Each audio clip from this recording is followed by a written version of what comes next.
हाँ, कल बेटा अपन देख रहे थे विभिन्न प्रकार के आरएनए को दो श्रेणियों में बांटा गया है। कौन कौन से? Genetic RNA and non genetic RNA. अभी आने दो और को, गरिमा और खुशबू देख लेते हैं, 3-5 तक देखते हैं, नहीं तो अपन करेंगे।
अच्छा बेटा,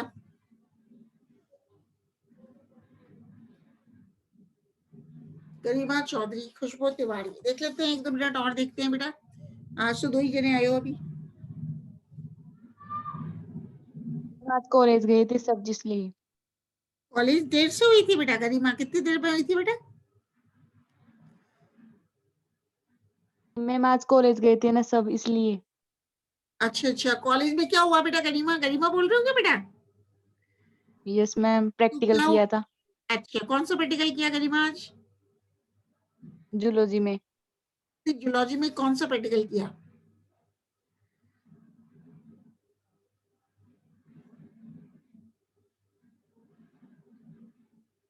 जूलॉजी में गरिमा कौन सा प्रैक्टिकल किया?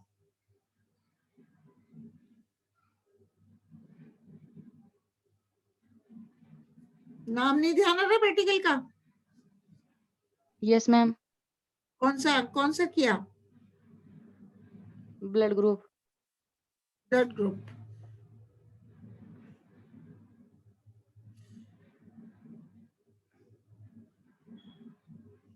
किसका यूज किया था गरिमा? ब्लड ग्रुप टेस्ट करने के लिए किसका यूज किया था?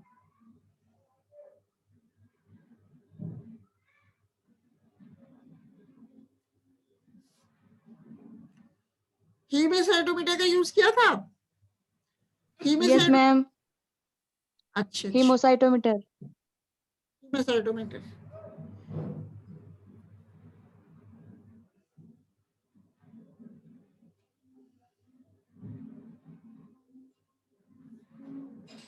मैम आप कब करवाओगे प्रैक्टिकल? जब भी कॉलेज बुलाएगी गरिमा, जब भी करवा सकते हैं ना। अपन तो करेंगे प्रैक्टिकल, लेकिन जब भी कॉलेज बुलाएंगे, अगर मार्च में बुलाते हैं तो मार्च में करवाएंगे बेटा। अभी तो आपका तो यस एग्जाम तो मैम। क्या देर से होंगे गरिमा, है ना? Yes ma'am. अभी तो कौन करा रहा है गरिमा वहाँ पे? वहाँ पे एकता जी ने कराया आपको प्रैक्टिकल? Yes ma'am. अच्छा,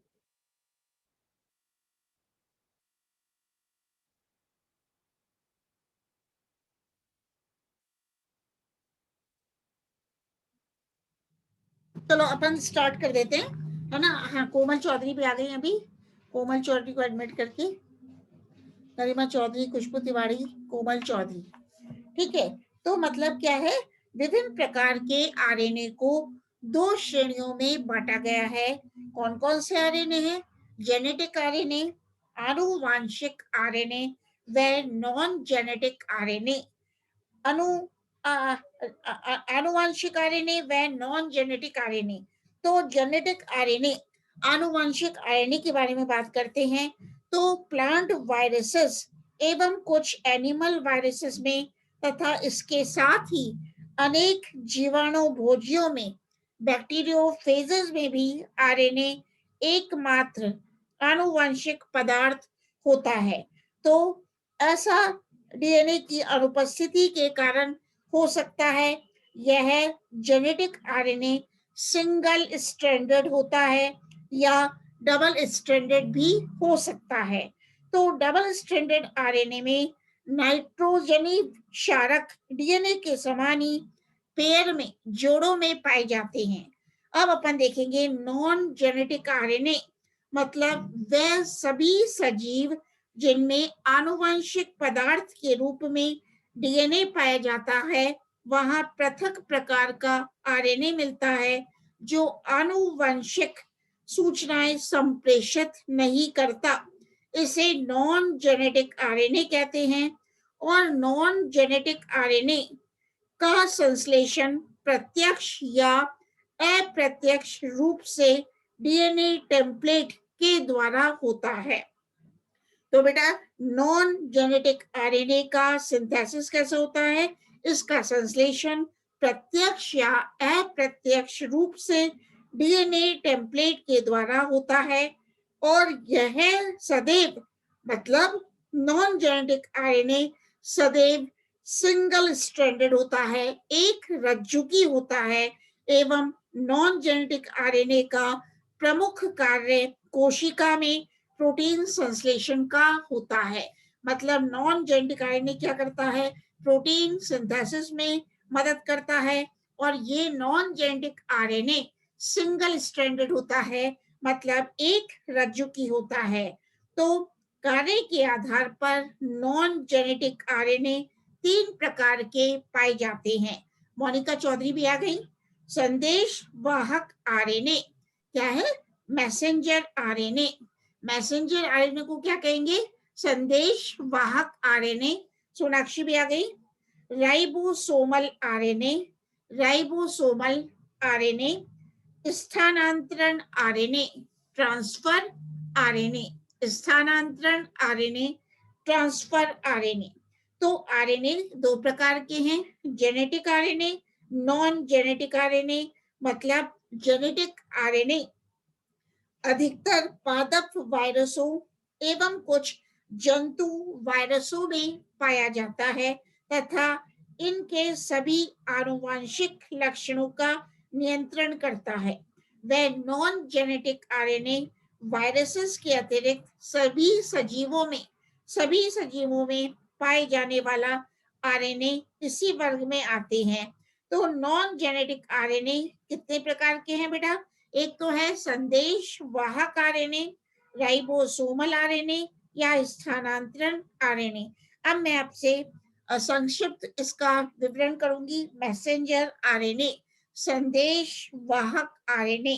तो मैसेंजर आरएनए, इसे सूचना वाहक आरएनए, इंफॉर्मेशन आरएनए या दूत आरएनए या अस्थायी आरएनए, अनस्टेबल आरएनए या टेम्पलेट आरएनए या टेम्पलेट आरएनए या पूरक आरएनए भी कहा जाता है। मतलब संक्षिप्त रूप से इसे मैसेंजर आरएनए कहते हैं। तो क्या बता रही हूँ? मैसेंजर आरएनए को बेटा इंफॉर्मेशन आरएनए भी कहते हैं, सूचना वाहक आरएनए भी कहते हैं या दूत आरएनए भी कहते हैं। इसी प्रकार मैसेंजर आरएनए को अनस्टेबल आरएनए, अस्थायी आरएनए, टेम्पलेट आरएनए भी कहते हैं या पूरक आरएनए, कॉम्प्लीमेंट्री आरएनए भी कहते हैं। तो मैसेंजर आरएनए की सर्वप्रथम खोज हक्सले, HUXLEY, हक्सले के द्वारा बैक्टीरिया एवं वायरसेस में की गई थी। मैसेंजर आरएनए का प्रमुख कार्य गुणसूत्रों डीएनए से प्रोटीन सिंथेसिस के लिए कोशिका द्रव्य में आनुवंशिक सूचनाओं का संप्रेषण करना है। इसलिए जेकब एंड मोनार्ड ने मैसेंजर आरएनए को दूत या संदेश वाहक आरएनए का नाम दिया। इसकी मात्रा मैसेंजर आरएनए की मात्रा कोशिकीय आरएनए की 5 से 10 प्रति भाग होती है, जो कि तीनों आरएनए प्रकारों में सबसे कम है। अब मैसेंजर आरएनए की विशेषताएं क्या क्या हैं? पहला है मैसेंजर आरएनए का संश्लेषण डबल स्ट्रैंडेड डीएनए के किसी एक रज्जु के पूरक सूत्र कॉम्प्लीमेंट्री स्ट्रैंड की भांति होता है। दूसरा, इसी वजह से इसमें मूल डीएनए के समान शार्कों का व्यवस्थाक्रम अरेंजमेंट पाया जाता है। केवल एक शारक अर्थात डीएनए के थाइमीन के स्थान पर यूरेसिल उपस्थित होता है। जैसे कि हमने देखा था बेटा, डीएनए में जो बेस था वो थाइमीन था, लेकिन इस मैसेंजर आरएनए में थाइमीन के स्थान पर यूरेसिल पाया जाता है, जो कि डीएनए से अलग है। अतः इस प्रकार संश्लेषित मैसेंजर आरएनए में वही आवश्यक सूचना निहित होती है जो कि इसके मूल या जनक डीएनए टेम्पलेट खंड में उपस्थित पाई जाती है।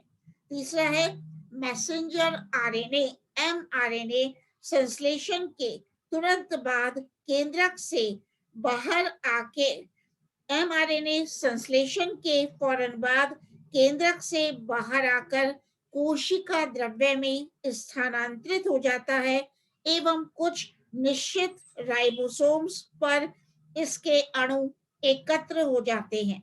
चौथा है राइबोसोम्स पर एकत्र एमआरएनए मैसेंजर आरएनए प्रोटीन संश्लेषण के लिए टेम्पलेट का कार्य करते हैं। फिफ्थ है मैसेंजर आरएनए एमआरएनए का अणुभार 5 लाख से 20 लाख डाल्टन होता है एवं मैसेंजर आरएनए का अवसादी गुणांक सेडिमेंटेशन कोएफिशिएंट 80s होता है। नेक्स्ट है मैसेंजर आरएनए के अणु हेट्रोजीनस होते हैं, विषमांगी होते हैं, क्योंकि इनके अणु भार एवं अणुओं के आकार में भिन्नता पाई जाती है। ये अल्प जीवी अणु होते हैं तथा कुछ ट्रांसलेशन के कार्य को करने के बाद नष्ट हो जाते हैं। अतः मैसेंजर आरएनए का संश्लेषण तेजी से होता है। इसके कुल क्षारक लगभग एक समान होते हैं, लेकिन इनका व्यवस्था क्रम अलग अलग होता है। अब अपन देखते हैं मैसेंजर आरएनए की संरचनात्मक विशेषताएं, स्ट्रक्चरल फीचर्स ऑफ एमआरएनए। तो एमआरएनए मैसेंजर आरएनए की संरचना में कुछ प्रमुख घटक पाए जाते हैं। पहला है टोपी माने कैप। तो मैसेंजर आरएनए सूत्र के 5' सिरे पर एक टोपी जैसी संरचना उपस्थित होती है, जो कि तीन में से किसी भी मिथाइलेटेड यौगिक द्वारा अवरुद्ध होती है, ब्लॉक्ड होती है। मैसेंजर आरएनए की यह कैप जैसी संरचना प्रोटीन सिंथेसिस की रेट को प्रभावित करती है, क्योंकि टोपी के बिना मैसेंजर आरएनए सूत्र में राइबोसोम्स को अपने साथ संलग्न करने की क्षमता बहुत कम हो जाती है। दूसरा है नॉन कोडिंग क्षेत्र। तो टोपी वाले क्षेत्र के ठीक बाद में प्रथम नॉन कोडिंग क्षेत्र पाया जाता है, जो कि 10 से लेकर 100 न्यूक्लियोटाइड्स द्वारा निर्मित होता है एवं ए तथा यू एडेनिन तथा यूरेसिल क्षार बहुल संरचना है। यह क्षेत्र मतलब नॉन कोडिंग रीजन प्रोटीन के अनुलेखन में किसी प्रकार की कोई भूमिका नहीं निभाता। तीसरा है इनिशिएशन कोडोन, प्रारंभन कोडोन। तो नॉन कोडिंग क्षेत्र के ठीक बाद एयूजी कोडोन उपस्थित होता है, जो पॉलीपेप्टाइड श्रृंखला का इनिशिएशन करने का कार्य करता है। नेक्स्ट है कोडिंग क्षेत्र, द कोडिंग रीजन। अब बात करते हैं इनिशिएशन कोडोन से आगे कोडिंग क्षेत्र पाया जाता है, जो कि लगभग 1500 न्यूक्लियोटाइड्स द्वारा निर्मित होता है। यह किसी प्रोटीन विशेष के अणु का अनुलेखन करता है। अब एक मिनट, मोनिका धायल आई हैं, इनको एडमिट कर देते हैं। नेक्स्ट है समापन कोडोन, टर्मिनेशन कोडोन। तो कोडिंग क्षेत्र के बाद समापन कोडोन, टर्मिनेशन कोडोन पाया जाता है, जो आरएनए पर प्रोटीन संश्लेषण का समापन करता है, टर्मिनेशन करता है। यूकैरियोट्स में मैसेंजर आरएनए के समापन कोडोन, टर्मिनेशन कोडोन यूएए, यूएजी एवं यूजीए होते हैं। अब नॉन कोडिंग क्षेत्र 2, नॉन कोडिंग रीजन 2, समापन कोडोन मतलब टर्मिनेशन कोडोन से आगे 50 से 150 न्यूक्लियोटाइड्स युक्त नॉन कोडिंग रीजन 2 होता है, सेकंड होता है। यह प्रोटीन का अनुलेखन नहीं करता और इस नॉन कोडिंग क्षेत्र सेकंड में AAU, डबल AU क्षार अनुक्रम पाया जाता है। नेक्स्ट है poly A sequence, poly A अनुक्रम मैसेंजर आरएनए अणु के 3' सिरे पर पॉली एडेनाइलेट अनुक्रम पाया जाता है, जिसमें 200 से 250 न्यूक्लियोटाइड्स उपस्थित होते हैं। मैसेंजर आरएनए के कोशिका द्रव्य में मुक्त होने से बहुत पहले ही पॉली ए अनुक्रम केंद्रक से जुड़ जाता है। अब मैं एक स्लाइड शेयर कर रही हूँ मैसेंजर आरएनए की आपके साथ, ठीक है, इसको देखना। एक मैसेंजर आरएनए की आपको स्लाइड शेयर कर रही हूँ आपके साथ, ठीक है। तो आपको ये देखना, ये दिखाई दे रही है बेटा? Yes ma'am. ना, ये देखना आप, ये वाला दिखाया मैंने एमआरएनए की संरचना। ये क्या दिख रही है आपको? Structure of mRNA. तो एक एमआरएनए नॉन कोडिंग जीनो इंट्रॉन के हटने के बाद बनता है। एमआरएनए कब बनता है? MRNA non coding genes intron के हटने के बाद बनता है। और एक एमआरएनए की संरचना में प्रमुख भाग उपस्थित होते हैं। देखो बेटा कौन कौन से भाग हैं? मिथाइलेटेड जी कैप, जो आप देख रहे हो एमआरएनए की संरचना में क्या है? एक तो कैप है जो कि मिथाइलेटेड जी कैप है, एक है लीडर, ये है अग्रक क्षेत्र, नॉन कोडिंग रीजन। लीडर को क्या बोलेंगे? Non coding region. एक बेटा है मैसेंजर आरएनए में इनिशिएशन कोडोन, जो कि आप चित्र में देख रहे हो एमआरएनए की संरचना में, यह है नॉन कोडिंग रीजन। एक है इनिशिएशन कोडोन, एक है आपका कोडिंग रीजन, एक है कोडिंग रीजन, ये देखो मतलब कोडित क्षेत्र। एक है आपका टर्मिनेशन, एक क्या है आपका? Termination codon. तो कौन कौन से टर्मिनेशन कोडोन दिखाएं? UAA, UAG, UGA। और इनिशिएशन कोडोन कौन से? AUG and GUG। Initiation codon कौन से? AUG and GUG। और टर्मिनेशन कोडोन कौन से हैं?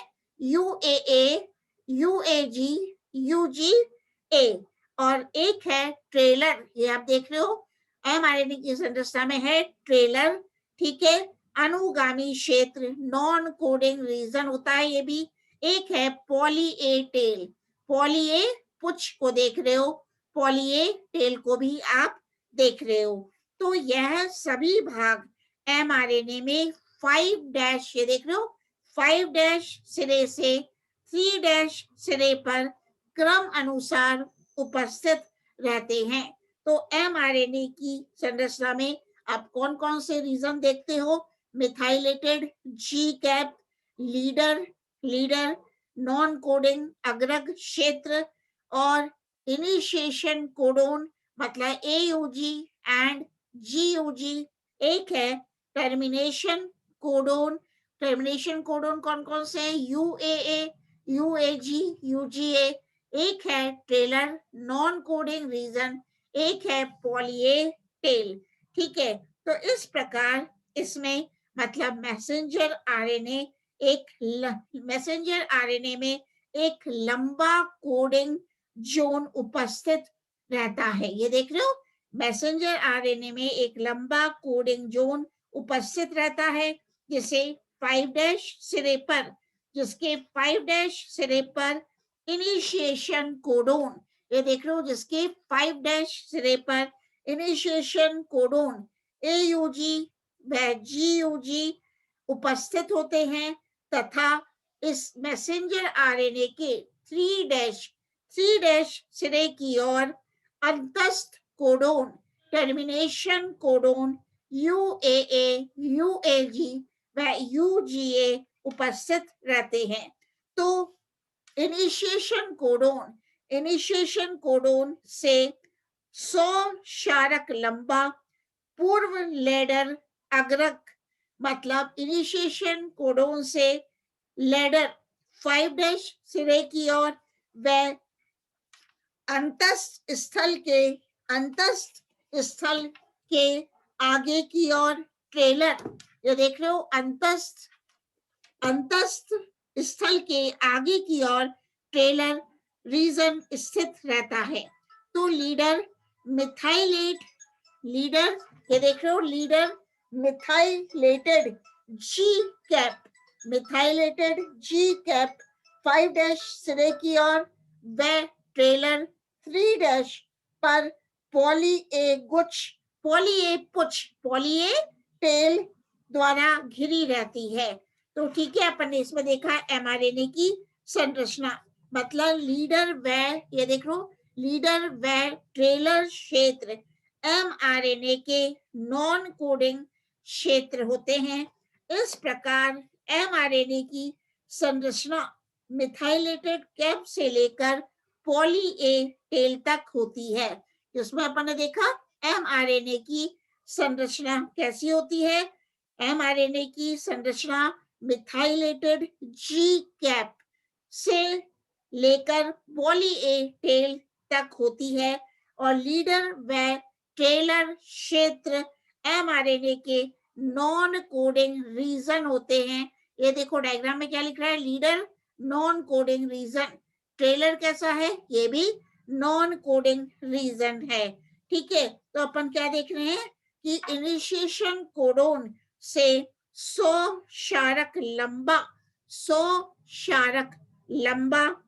अग्रक, 100 क्षारक लंबा पूर्व लैडर अग्रक का मतलब है लीडर 5' सिरे की ओर व अंतस्थ स्थल के आगे की ओर ट्रेलर अनुगामी क्षेत्र स्थित रहता है। तो एमआरएनए पर 5' सिरे पर उपस्थित कैप, एमआरएनए पर 5' सिरे पर उपस्थित कैप इसके जल अपघटन हाइड्रोलिटिक एंजाइम्स द्वारा नष्ट होने से बचाती है। तो एमआरएनए पर 5' सिरे पर उपस्थित कैप इसे जल अपघटन द्वारा नष्ट होने से बचाती है। यह राइबोसोम्स उप इकाई के जुड़ने का भी स्थल चिन्हित करता है। तो अब अपन क्या देखते हैं, ये तो डायग्राम की बात होगी, मैसेंजर आरएनए कैसा दिखता है। अब अपन लेते हैं heterogeneous nature of messenger RNA. MRNA की विषमांगी प्रकृति कैसी होती है। तो अलग अलग साइज एवं अणुभार के कारण मैसेंजर आरएनए के अणु विषमांगी होते हैं। मैसेंजर आरएनए के अणु हेट्रोजीनस होते हैं, विषमांगी होते हैं, और यह विषमांगता 2 कारकों पर निर्भर करती है। मतलब heterogeneity of messenger RNA depends on 2 factors. एक तो है बेटा size and number of cistron की साइज एवं संख्या।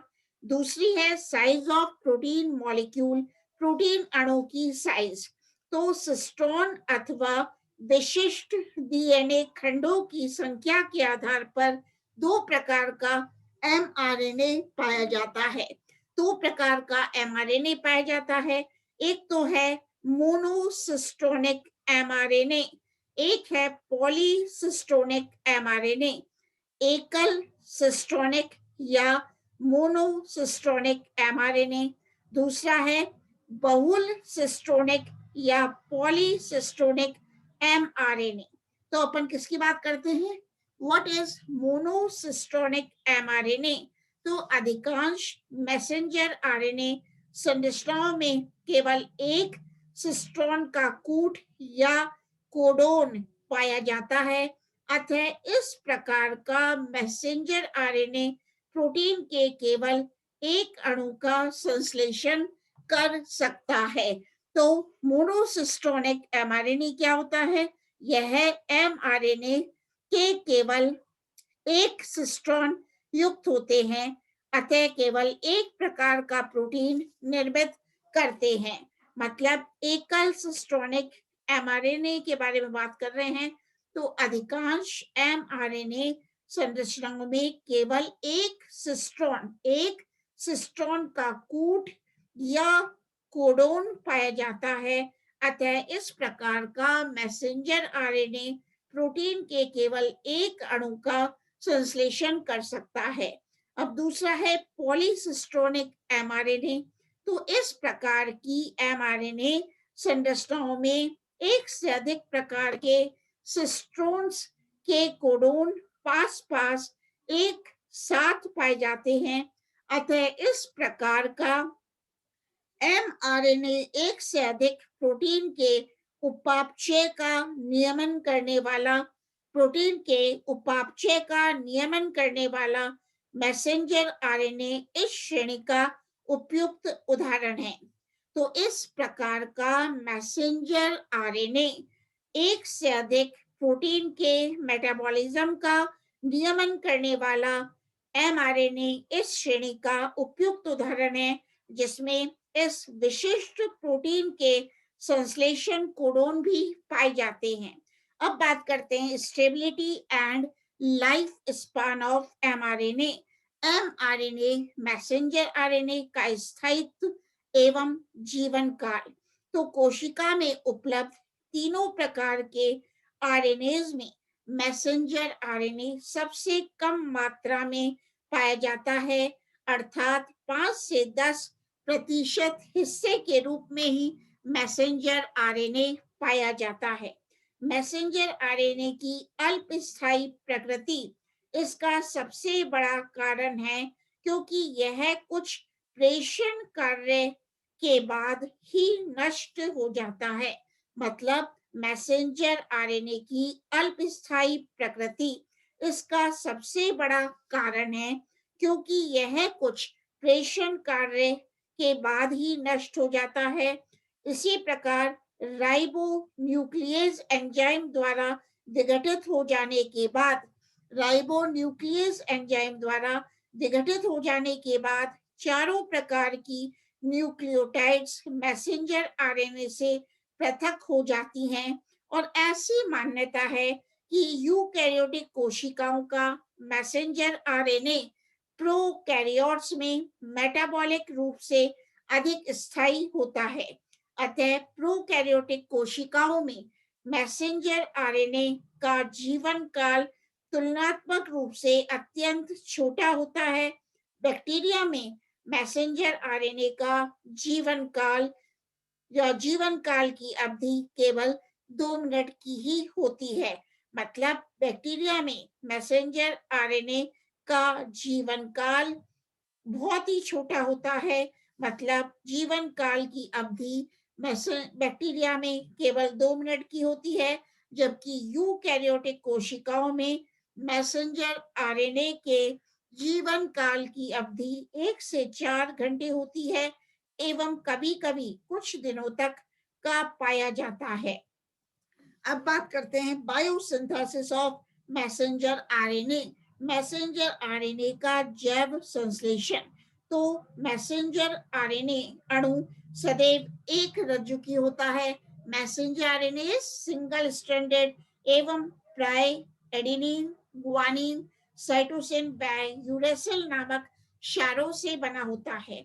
इसमें कुंडलन एवं क्षार युग्मन के कारण मैसेंजर आरएनए की जैविक कार्यों को करने की क्षमता नष्ट हो जाती है। इस प्रकार हम देखते हैं कि मैसेंजर आरएनए के संश्लेषण के अंतर्गत डीएनए की दो रज्जुओं में से एक एमआरएनए संश्लेषण में प्रयुक्त होता है। यह संश्लेषण 5' सिरे से 3' सिरे की ओर संचालित होता है। पहले आरएनए पॉलीमरेज नामक एंजाइम संरचनात्मक जीन या सिस्टोन डीएनए के प्रारंभिक सिरे इनिशिएशन साइट या प्रमोटर सिरे पर संलग्न होकर आरएनए के संश्लेषण को अभिप्रेरित करता है। इस प्रकार डीएनए से एमआरएनए जैव संश्लेषण की अभिक्रिया को अनुलेखन कहते हैं, ट्रांसक्रिप्शन कहते हैं। तो यूकैरियोटिक कोशिकाओं एमआरएनए संश्लेषण की प्रक्रिया कुछ विशेष प्रकार की होती है। यूकैरियोटिक कोशिकाओं में केंद्रक के भीतर आरएनए का संश्लेषण विषमांगीय केंद्र की आरएनए या हेट्रोजीनस न्यूक्लियर आरएनए या हेट्रोजीनस न्यूक्लियर आरएनए के समान होता है। ये अणु एमआरएनए अणुओं की तुलना में काफी बड़े होते हैं। इस विषमांगी हेट्रोजीनस आरएनए के 3' सिरे पर पॉलीएडिलिक एसिड या पॉली ए के लगभग 200 न्यूक्लियोटाइड जुड़ जाते हैं। फिर इसके तुरंत बाद ही इस हेट्रोजीनस आरएनए का 5' सिरा विखंडित होकर poly A plus messenger RNA अणु मुक्त करता है, जो कोशिका द्रव्य में विस्तृत हो जाते हैं, डिफ्यूज कर जाते हैं। जो कोशिका द्रव्य में विस्तृत हो जाते हैं,